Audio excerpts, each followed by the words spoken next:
Yemeni Houthi বিদ্রোহী গোষ্ঠী ইসরায়েলের একাধিক গুরুত্বপূর্ণ স্থাপনায় 6টি ড্রোন হামলা চালানোর দাবি করেছে। হামলার লক্ষ্যবস্তু ছিল হাইফা, আল নাকাব মরুভূমি, আল রাশরাশ এবং বীর আল সাবে। হুথির মুখপাত্র ব্রিগেডিয়ার জেনারেল ইয়াহিয়া সারি এক বিবৃতিতে জানান, গাজায় ইসরায়েলের আগ্রাসন ও অবরোধ শেষ না হওয়া পর্যন্ত এ ধরনের সামরিক অভিযান অব্যাহত থাকবে। তিনি সতর্ক করে বলেন, ফিলিস্তিনকে ধ্বংসের যে চেষ্টায় গণহত্যা, অনাহার এবং জোরপূর্বক বাস্তুচ্যুতি ঘটানো হচ্ছে তা গোটা আরব ও ইসলামী বিশ্বের জন্য মারাত্মক পরিণতি ডেকে আনবে।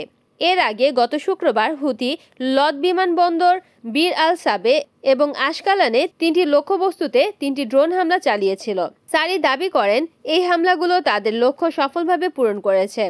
একই সঙ্গে হুথি আন্তর্জাতিক বাণিজ্যিক প্রতিষ্ঠানগুলোকে সতর্ক করেছে, যাতে তারা ইসরায়েলের বন্দরগুলোর সঙ্গে লেনদেন অবিলম্বে বন্ধ করে, আর না করলে তাদের জাহাজকে টার্গেট করা হবে। ইয়েমেনের আনসারুল্লাহ নেতা সাইয়েদ আব্দুল মালিক আল হুথি গত বৃহস্পতিবার এক টেলিভিশন ভাষণে জানান, ইসরায়েল সংক্রান্ত নৌ পরিবহন অবরোধ কার্যকরভাবে চলমান এবং এর ফলে আল রাশরাশ বন্দর বন্ধ হয়ে গেছে। তিনি জানান, গত সপ্তাহে ইয়েমেন 14টি ক্ষেপণাস্ত্র ও ড্রোন হামলা চালিয়েছে, যার মধ্যে ছিল আল লিদ বিমানবন্দর, হাইফা, আশকালান এবং ইয়াফার লক্ষ্যবস্তু, পাশাপাশি লোহিত সাগরের উত্তরাঞ্চলে নৌ অভিযান। Desk news, Kamruzzaman Kamrul, NN TV।